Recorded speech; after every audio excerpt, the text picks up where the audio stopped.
What's up, CineNerds? I am JP. And I'm Ryan. We're here to indulge your whimsical pleasures or your thoughts about certain movies and characters. And I don't even know where the fuck I'm going with that, but we're going to start like that. Well, what did I make you watch this time? JP chose an interesting one. It's called Under the Rainbow. It's a 1981 film with Chevy Chase and Carrie Fisher and a lot of little people. And it is focused around... it's like a fictionalized take on what happened during the auditions for Little People for Wizard of Oz. So it was interesting to say the least. And if I can be frank, first impressions... What was the movie that we watched with that James had me watch that I gave so much grief about? Was it America's Sweethearts? America's Sweethearts, something. Yeah, and so without the little people, strong vibe of that. Like that movie stole a lot from this, if I'm being honest. Like gets everyone together in one spot, things happen. I can see that, but a little bit. I guess with James's American Sweethearts or America's Sweethearts, that was one that I was dozing in and out of because I was so bored that I didn't realize. Listen, if Carrie Fisher didn't get down to her skivvies in this, I would have been pretty bored too. Not gonna lie. Not gonna lie at all on that one. Well, this film is actually Chevy Chase and Carrie Fisher both have stated that this is the one movie they both regret making and how much they hate this film. I guarantee it's because of they're trying to be woke in their statements with that, because there's a lot of offensive little people things in this. But to be fair, this is that era, this is like post Blazing Saddles era. This is that they're going for that same vibe. It has almost like a less comedy version of a Mel Brooks film. Yes, well, I think that was one of my biggest, so I didn't dislike it, don't get me wrong, but one of my biggest gripes is, Chevy Chase bored the shit out of me in this movie. Yeah, it's awful. It's not a typical Chevy Chase film. Like, it's not as funny, but there's subtle comedy. It's like the things that they do say that's funny is really subtle, and you have to be, like, listening for it to catch it. So, I mean... He's not at his funniest, and the comedy isn't as funny, but then every now and then it is, but it's quick, and if you don't catch it, then it's just another scene. So just to give a little bit of context here, we already told you the gist of it, but if you haven't seen this, do yourself a favor, stop this, pause it, go watch, and then come back to it. And I only say that because... I encourage everyone to watch all the films we're watching so you understand what we're saying, but there is one particular moment that I will give all the humor in the world to. It is the elevator scene. The elevator guy, the elevator crashes and he comes out like one of the little people. I was dying. I thought it was great, but it was still a little. But this I chose this movie because this is one of those movies that people. It seems like people do not know it exists. I didn't. Yeah. I had no idea until you told me. And this is a movie I saw when I was a kid, and I just thought it was a fun, silly movie whenever I was younger. And as I got older and I saw it, I was like, okay, this is a fun movie to keep in the background, and kind of just have on as I'm doing other shit. And it's still just kind of a fun movie, even though I know it's a horrible movie. I've seen a lot worse. Oh no, it's not. It's not as bad as America's Sweethearts. I was waiting for you to say another movie, so I'll take it. We'll run with that. You know what? He's not here, so that's the one I'm going to name. Fine, sounds good to me. I took a lot of flack for mine. Anyways, we won't talk about it. So. There's a certain character in this who I want to talk about, Bill Barty. He was in Time Bandits, and that to me, first of all, I won't watch this series that they put out because there's no little people, and that was part of the magical. Was also in Willow. Well, I get that, but Time Bandits to me, Masters of the Universe. Yes, he was Orko, not Orko. What's his name?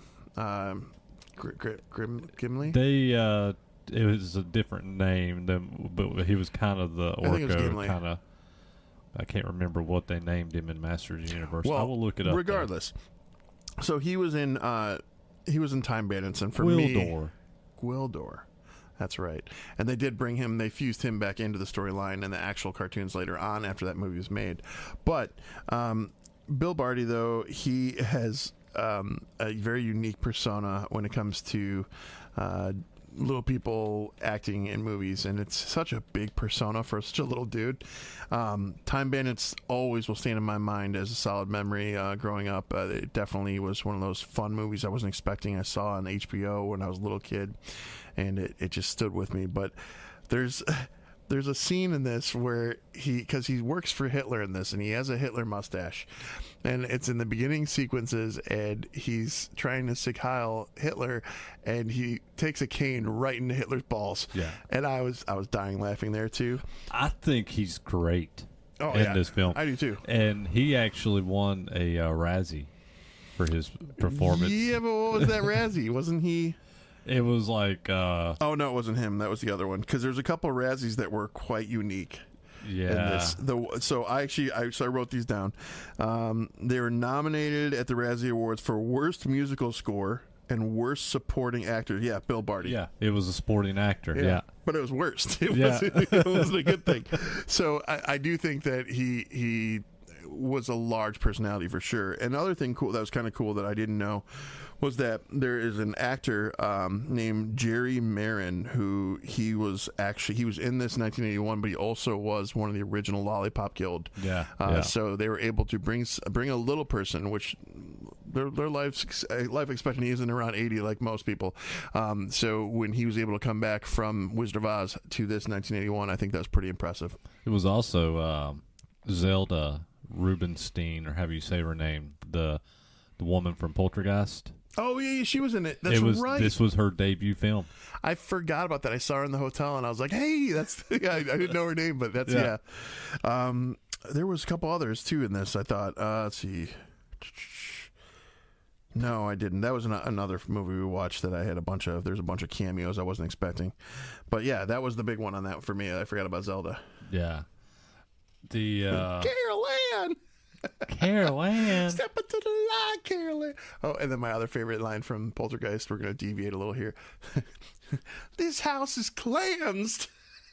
Your house is not cleansed. Yeah. But Cork Herbert, the main little person that's throughout this film, I loved him in this film. Oh, yeah. The like main little person. Yeah. So he the sword fight between him and Bill was pretty stellar. There was a sword fight to start, and then he had the sharpening stick, the kitchen sharpening stick, and he sharpens his sword on it and slices the. That was good. I don't know. I had fun with that one. What else? Carrie Fisher, when she's in the cooler or in the freezer with just her underwear on, that was pretty spectacular. I did put a note here. That's kind of funny. I put Chevy Chase kind of sucks in this. He is one of the weaker points of this film. So one of the things I wanted to look up was I didn't know if there was any I didn't know the extent of the truth around this gathering, because I know that it was based on actual events, but it was just loosely based. It was inspired by rumored events. Okay. And that they did film this movie in the hotel that housed these little people under the rainbow while they were filming The Wizard of Oz. But the hotel was no longer active when they filmed this movie. But they did film in the original hotel. But it was based on rumored events of what happened. Now, I think it's come out that all those rumors of all the cast of the little people from the Wizard of Oz supposedly destroyed this hotel and had orgies and just had all this craziness happen in this hotel. And I think it came out later that none of this stuff actually happened. I can see it because given the time that was filmed, I could see people, especially people that live nearby or in the vicinity, seeing those kind of things and just running wild in their head, thinking these things and making rumors happen. Yeah. So I could see that. Yeah. Let's see, what else did I have? Lollipop Guild member, the Jerry Merrim, he is Dink in Spaceballs. I did not know that, and I was kind of intrigued by that, so that was kind of cool. But no, this movie altogether, was not horrible. It wasn't anything magical by any means. There were quite a few scenes and sequences like they really reminded me of Mel Brooks style humor, like the assassin who couldn't deliver the mission.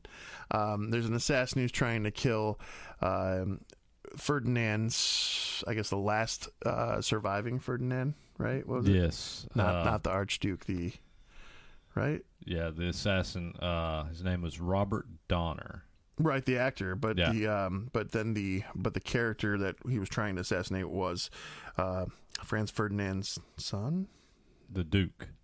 The Duke, but I thought it was. So it wasn't. Am I wrong in my history here? Am I fucking up? Is it Franz Ferdinand was the one who got assassinated to begin World War I, or was it II?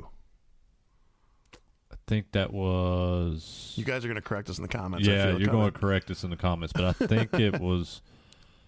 Because I feel like it was II, but I think it was one. But the time period for this, where this movie's supposed to be, would make more sense, I think. It's right.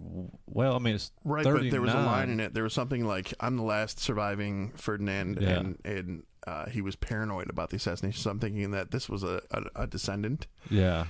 Son, I don't know, grandson, whatever. I don't know. We'll have to correct us if you guys know. Please let us know. I do remember this, and I want to say from my history stuff that I learned in school, I believe it was World War II. Started World War One. Let's go with one. No, I was right. Cool. World War I began with the assassination of Archduke Franz Ferdinand of Austria. Okay. So this was a fictionalized character to revolve that around. The fact that they went through that many dogs, too, by the way, that's like one of the greatest gags in this film. I feel like the failed assassin and the dog are pretty damn good. Yeah, those definitely are fun. Because the Duke has backup dogs, because the dogs his wife have always end up dying, and like multiple dogs end up dying in weird, playful ways through this film, and he always has to go get another dog to replace it. My favorite, though, is so there's a sequence in a dining area where the assassin has put poison in a champagne flute, and he's hoping it goes to the Duke. And when it goes to the Duke, there's a mix-up, so it goes to an Oriental gentleman. Asian gentleman. Shouldn't say Oriental anymore, Ryan. Anyways, it goes to the Asian gentleman who they think is Japanese because the small guy, Bill Barty, his character was to hear a certain phrase. It was the pearl. The pearl is in the river. The pearl is in the river. And the Duke's wife drops her pearl in her food, which her food is liver. And he is yelling at her. A stereotype comes through. Yeah. The pearl's in the liver. And you get an R instead of an L. Yeah. So it's misheard essentially, and Bill Barty's character starts talking with a wrong Japanese man, and from there, they're unknowing that the poison is with the Japanese guy. So the Japanese guy, by the time they're done with this whole process, he's drank the drink, he's face down in his pasta, and the dog then gets the remaining part of that. Yeah, they spill the drink on the floor, and then the dog comes up and starts licking it, and takes about 2 steps and falls over. And Chevy Chase is just dragging him, going, "Come on, why aren't?" Oh, it's so good. But that's, again, one of many deaths. Accidental shooting in the dark. One jumps out the window. I'm actually shocked one of those didn't, I was waiting for one of those dogs, however they played it out, to become Toto in the cast. So Carrie Fisher, her boss, the character of Carrie Fisher in this movie, her boss basically says, "Hey, you're going to get a promotion. You need to get together these 150 little people, and you're going to be in charge of them, and we're going to get through this. And find a dog, too." So they're basically trying to find Toto as well. So I thought that one of those dogs was going to become Toto. Excuse me. And she never found the dog by the end of the movie, did she? For play Toto, but yeah. You also have Mako. The character, the Asian character, that is the the Japanese secret. He's the actual one. He's the actual one. He's a well-known actor too. Yeah. Who was he? His name's Mako. Oh, that's it? Yeah, that's what. Well, you know Mako by his face, if nothing else. He has been in all kinds of stuff. I'll pull his IMDb up right now. He's in. Oh yeah, he's the Wizard in Conan the Barbarian. He's in Pearl Harbor, Conan the Destroyer, 7 Years to Tibet. He's voiced Splinter in Teenage Mutant Ninja Turtles. He is a very famous Asian actor. He's in hundreds of TV shows and films, so I'm sure a lot of you know who he is. He's in RoboCop 3, Sidekicks. There's all kinds of. He's got a massive IMDb, but yeah, he plays the main Japanese spy that is trying to meet the one that's actually supposed to be meeting up with the German Billy Barty. You know what's funny? You just said RoboCop 3. I clearly remember RoboCop 1 and 2. RoboCop 3 is escaping me completely. I only remember it because they give RoboCop a jetpack. So they make him RoboCop. Essentially. Outstanding. I love the RoboCop films, especially 1 and 2. Very specifically, I love part 1, but part 3 is kind of Yeah, I mean, I love the mech sequence too. That was the end of the first one, right? The what? The mech, the two-legged AT-AT looking thing. Oh yeah. He shows up in part 2 as well. Yeah, they did they tried to put a brain inside of it, right? Well, no, the original one, they have an original version of him, but then they do the newer version with they put the drug dealer's brain in the mech, but the original one had a problem with stairs. That's right. Yeah, he couldn't walk downstairs. And Red Foreman was like, "Dumbass." Anyways, back to the Rainbow. There was one. I'm trying to find it now because I had it in here. Here it is. One little trivia fact about this film, but I never called it. And reading it on here, I was like, oh yeah, that does say that. In the film, there's an acronym for the Japanese people that wrecked their car, and there's like a whole crowd of them that come off to stay at the hotel. Oh, the ones that all get shot in the elevator? Yeah. The acronym is JAPS. Oh. But it stands for Japanese Amateur Photography Society. Yeah. Yeah. So this is exactly what I'm talking about with why Carrie Fisher and Chevy Chase regret this movie. Yeah. It says in real life, JAPS is a derogatory word used to refer to Japanese people before, during, and after World War II. So yeah, they use that as an acronym for them. So I'm gonna go serious on this right now. I'm gonna give a little memory for Ryan. So I used to be a steel worker, and when I was a steel worker, I was like one of the youngest kids in the plant, and I was 19.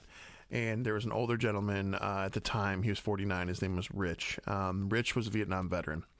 And when the mill rolling pins, when they would not stay cool, the molten material is coming through the pins would harden and it would make the rolls back up. The material would go everywhere, and it usually would cause this loud thudding sound. And when we were young kids, as young kids play, you would hear things in movies and say things like Charlie. So when the rolls backed up the one night, I was a dumb kid and I was trying to impress all these older people I worked with, and I yelled, "Charlie, Charlie!" And Rich was the most profoundly respectful person I have ever met in my life, because he walked over and he took time and he goes, "Ryan, please sit down. Let me tell you why that wasn't funny." And I'll never forget it as long as I live, because he schooled me in the best way possible, in the most kind way possible, and it stayed with me forever. So it's one of those moments where you think about the things you say before you do them. And this movie clearly didn't do a lot of that. Oh no. Well, it was 1981. They didn't actually care back then. No, I mean, there definitely is a difference in movie making now versus back then, and the sensitivities and the woke aspects are all very relevant, and we understand that now. So hopefully these types of movies, though, don't see an end in sight, because these movies teach us how to be better. Well, yeah, and and a lot of these old movies, you have to look at them for the time period. Are they offensive by today's standards? Yeah. This can be a pretty offensive movie. So is Blazing Saddles. So is Police Academy. Tropic Thunder. The original Police Academy. Oh my God. You go back and watch that film now and it's like, oh yeah. It's right in the vein of Airplane and all that too. Yeah. Airplane is another one. But Tropic Thunder, I'm actually shocked at that one, but I love how the actors all are in unison with defending it and the purpose behind it. I felt like that movie was excellent, well done, and there was a great chemistry between all the actors that were there. Mm-hmm. So, well, I mean, in every film I just named, I still recommend people to watch them. They're great. They're great films. You have to understand those. But you have to understand it's a different time period. Can you imagine? I'm so all right.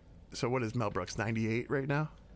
I think he's 100. No, he's 90. I think he's 98. Because I got concerned. I looked it up. By the time it comes out, he'll be 100 if he makes it. But he is working. We all know. We've all heard by now. He's working on Spaceballs 2. He's not directing it though. He's not directing on it, but he's definitely creatively. He's creatively involved, but he's not directing. But I just can't. I can't see how they can deliver it the same way as the first one, without offending everyone. So it's going to be interesting. Yeah. We'll see. I don't know. I love Mel Brooks films, which is another reason why I actually enjoy Under the Rainbow, because to me it kind of has it has that vibe for sure. It has a Mel Brooks vibe. Just Chevy Chase wasn't funny. Yeah, and I love Mel Brooks movies. I love silent movies. Silent movie is one of my favorites. And you have Young Frankenstein and obviously Spaceballs. I wouldn't mind doing a whole episode dedicated to Gene Wilder. Like did you watch that documentary? It's in my queue. I want to see it so bad. There's a documentary on. Is it on Netflix? Yes. It's what is the name of it? It's Hold on, I'll tell you because it's right. Yeah, it is a documentary on Gene Wilder, the life of Gene Wilder, and it is so good. I watched it pretty recently. It's been probably within the past week or two that I actually watched this documentary, and man, if you're a Gene Wilder fan, it is something to watch because it goes from the start of his career till the end of his career, and it's an emotional. Just remembering Gene Wilder. Remembering Gene Wilder. And like my first intro to Gene Wilder, like many other people, was Charlie and the Chocolate Factory, and I'll tell you what, man, he was just kind of Willy Wonka to start, but when he did the boat ride, it was terrifying. It was terrifying, but it was glorious at the same time to me. Like, and the way he composed himself and the delivery for film, like just there's no earthly way of knowing, and it was so good. And then you fast forward to how that inspired Marilyn Manson on their first album with the boat ride. Like, holy shit! Like, talk about night and day, but very, very amazing. And I don't honestly remember if that was I think that was the first Gene Wilder movie I saw when I was a kid. It was either that or Young Frankenstein, and I saw them both. I feel like I saw them both pretty close to the same time. And now I can't remember which one I watched first, but I love Gene Wilder. The only reason I saw Young Frankenstein was because of the movie. Do you remember Young Einstein? Mm-hmm. I love Young Einstein. That movie came out in the 80s, and with I was looking for it. Yahoo Serious. Yeah, Yahoo Serious. What a name, dude. That was great. But that movie came out, and I remember we went to the store to rent something later that year, and they were next to each other. So I opted to get Young Frankenstein because I wanted to see it, and I saw Gene Wilder. So definitely a good moment. You chose wisely. It's way better than Young Einstein. I do love Young Einstein, though. Different vibes altogether. Yeah. But I also love Young Sherlock. Did you ever see that one? No, I don't think so. It was an 80s film, and it's a really great film. It is called Young Sherlock Holmes. And, yeah, it's a solid movie. It's actually kind of borderline gateway horror. Did I tell you about Elementary? Have we talked about that yet? I think we might have at some point. So it's the dude from Hackers, and he's Sherlock. It's Johnny Lee Miller. Yeah, and to me, him and oh my goodness, why did I brain fart? The girl from Kill Bill. Yeah, she's I can't believe I'm forgetting her name. I can't think of her name right now. No. Yeah, it's oh god. I don't know. All I know is she was super hot, and she plays Watson in this. Yeah.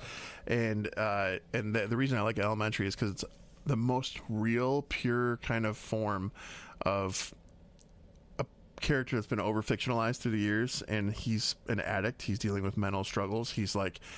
I mean, that's Sherlock in a nut. But well, it is. In this film, it gets so dark, though, Yeah. like where he's actually going through withdrawal and he's doing the whole process of getting off drugs. Like, it's a whole thing, and it's insane. They do a lot of that in the BBC Sherlock too, as well, which is my favorite Sherlock because I love Benedict, and I do too. That whole series is top notch with him. Moriarty in that series is phenomenal too.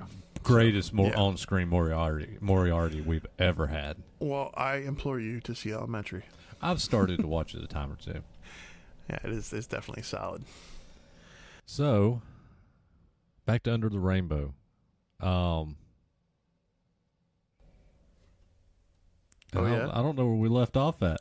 We got on the tangent. We've been all over about it because really we were left off talking about how it's kind of similar in its impacts, like Mel Brooks movies. Yeah. Yeah. I mean, if you like Mel Brooks films, then I would suggest watch this film. You know, I mean, it's not going to be the funniest movie, but it's a fun movie. If you like The Wizard of Oz, even though it has nothing to do with The Wizard of Oz, but it does. It kind of does. It kind of does.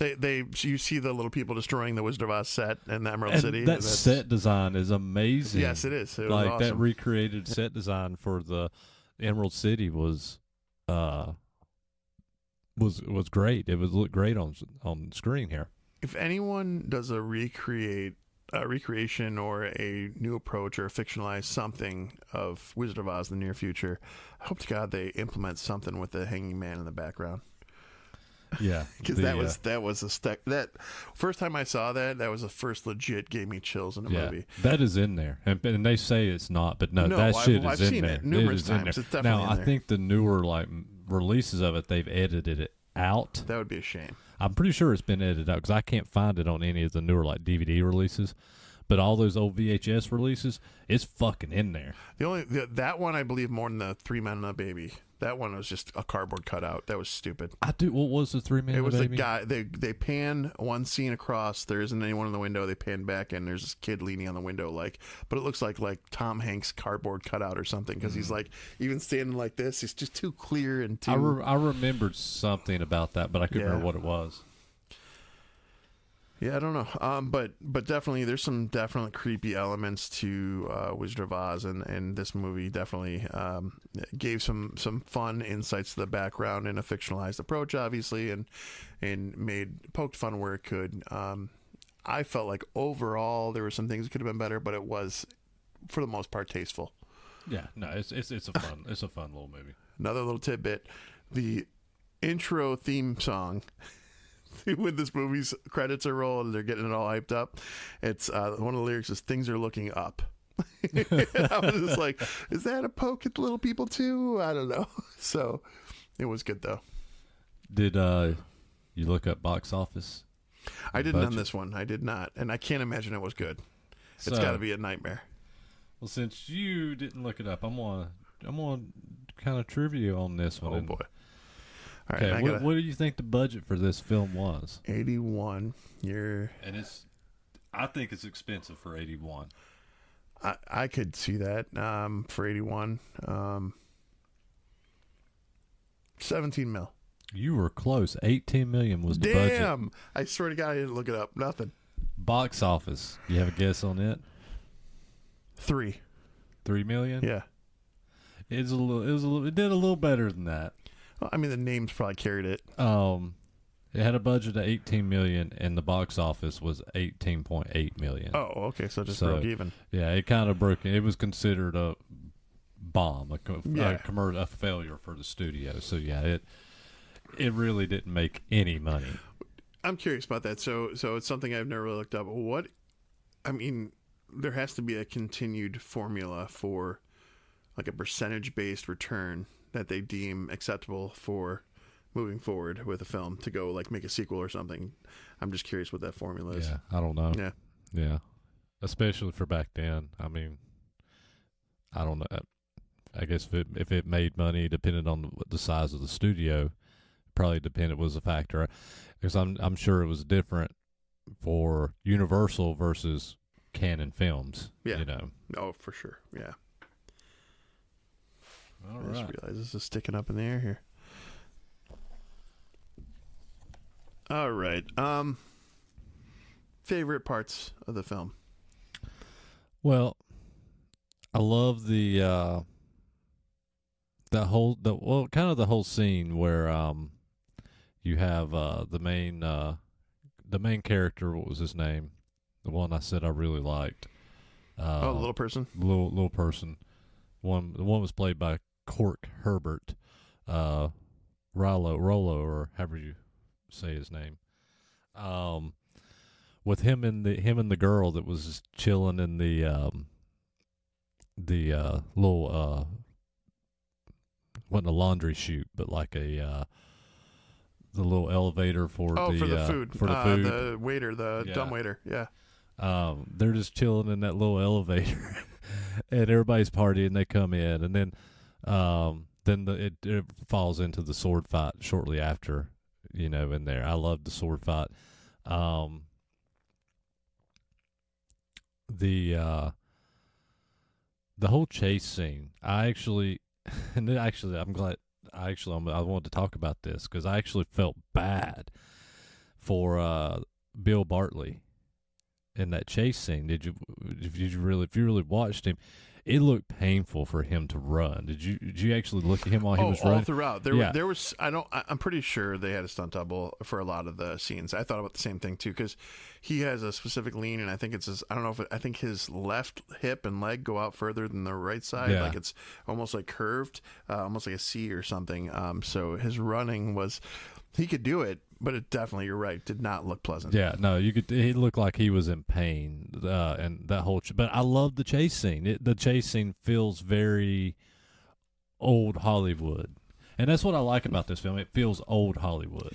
It reminded me of like if they would have fast forwarded it, and put put some kind of little thing on it, like circling around each other. You know, it would have been good. Yeah, it's a fun scene. I mean, they're chasing on feet, then he gets in a car, and Corky's character gets on the horse and buggy, and they're chasing each other through the studio. Get snapped off, you can't control it, and crashes into the Emerald City. And all this is happening through the film studio, so it's kind of very Pee Wee Herman Big Adventure-ish. Yeah, with that's that chase scene. But it was before Pee Wee's Big Adventure, but it felt very similar to that. For sure, I can see that. You want to guess my favorite scene? I'm going to say it's the half-naked Carrie Fisher. You fucking nailed it. And that's definitely a great scene. Listen, all I'm going to say is I didn't care how old Carrie Fisher was. If I ever had the opportunity to meet her, my wife would have forgave me. Because she can do no wrong. She ages beautifully and gracefully as possible. She was amazing. That was my first crush as a kid, and I was 6, and I see her in that sleeve. Anyways, I digress.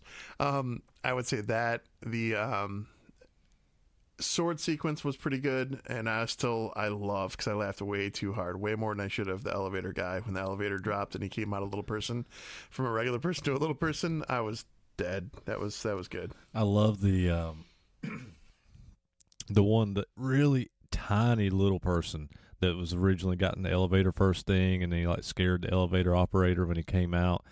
But he's in the chase scene. And you would recognize him when you go back and watch it because he is like the smallest person on screen through this whole film. I think I know what you're talking about. But in the chase scene, they get to the room with all the naked women, and like everybody runs through it, and he like runs to the door, closes it, and turns back around, and walks back in with the girls. That's right. I forgot about that. That was good. That was excellent. There's this one of those movies that as you think back, there's these little tiny pieces that were gold. That's what I'm saying. There's little things. All the jokes on this, there's little things. If you blink, you'll miss them. But if you go back and watch them, it's like, okay, that's actually really smart and really kind of funny. Except for Chevy Chase. except for Chevy Chase. He actually has a few lines here and there, but it's if you don't listen for them, they're gone and you miss them. I know, but even when I was listening, I was still trying to like grasp too hard. I was like, I don't even recognize you right now, Chevy. So, no, it's definitely one of his worst performances. His less comedic performances. I'm gonna apologize in advance for what I'm about to say. So I'm very sorry if anyone's offended by this, but I have a deep-seated. There are two things that I have to do before I die.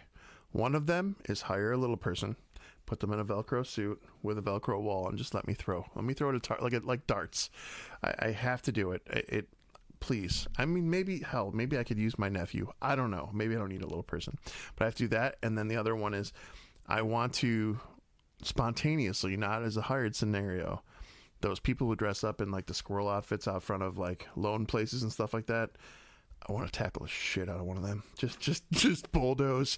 But those are the inner thoughts coming out. We keep them contained. You want to be one of those guys that just attacks random mascots. Specifically the tax place ones, though, because like they're usually dressed as like Statue of Liberty or a squirrel, and I feel like they need to go down. So no Pokemon. Listen, I have within my possession a picture of little Nicky with his eyes on fire, and it says, "Why won't you get in the ball?" Just for you. But anyways. All righty. Ratings. Okay, this is your pick, so I'll go here. All right. Well, based on Carrie Fisher, 5. No, I'm just kidding. This movie was definitely lighthearted. It was definitely, I would say this is a safe one to have anyone in the family watch and maybe even use some examples of what is appropriate and what's not when you're doing so. This movie was kind of fun, a little slow for me, but kind of fun. I had to keep reminding myself it was 1981. I also had to remind myself that it wasn't a Mel Brooks movie because it had very similar tendencies. But all in all, it wasn't a bad watch. I don't regret it. Nothing spectacular for me out of this, though. I'll go 2.8 nerds. Okay, so my thing with this, and like I said, this was my pick. I like this movie, and I think anybody, if you're like, I think I was saying earlier, was if you like The Wizard of Oz, you like Chevy Chase, you like Carrie Fisher, you like Mel Brooks style films, especially old Hollywood style films that feel like Mel Brooks, watch this movie. You're gonna have fun with it. Are you gonna love it? Probably not. Yeah, and that's the thing. I really enjoy this film, but it's not a film that I love. This is a movie that I put on in the background and I watch for certain scenes, you know. That's fair. And I get enjoyment out of it. That being said, I'm actually going to rate lower than you. Really? Yeah, and I'm going to go in at a 2.4. Okay. Because it's not a great movie, and I can fully accept that it's not a great movie, but it's a fun movie, and I still, even at a low rating, I feel like it's a movie that if you're a fan of this style of movie, I encourage you to watch this movie at least once. If you're a fan of Chevy Chase, don't watch it. If you're a fan of Carrie Fisher, watch it. I'm also a fan of Carrie Fisher. Yes. How can you not be, dude? Oh my goodness. Anyways, all right. So, 3 CineNerds. I haven't had to say this in a minute. I know. I had to say it the last 2 episodes. Well, thank you, by the way, Rick Paulton, for stepping in and filling in for me while I was out. I had to have a little departure for a minute for some family fun, but I'm back, and thank you, Rick. We appreciate you greatly. But 3cinenerds@gmail.com. Sorry you had to say that, JP. Is our email. So please email us any questions, comments, concerns. And also, if you go on our Facebook page, you can look into the bio and you can see our link tree that'll take you to a plethora of listening options for you for the podcast. And then also our merch link is on there as well if you'd like to get some 3cinenerds swag. Like, share, subscribe, write a review. Please, I'm looking at our numbers on Apple Podcast, and there's a lot of listeners on there. Go write us a review. Are you just not listening to this Wait a minute. long to catch my spiel on reviews. Are you telling me that people listen to our nonsense? A few people. That's kind of cool. A few people. Thanks for dealing with us. We appreciate it. But please, just leave us a review. Invite your friends. That's the big things. Cool. All right. Well, then, we're your CineNerds. Later. Later.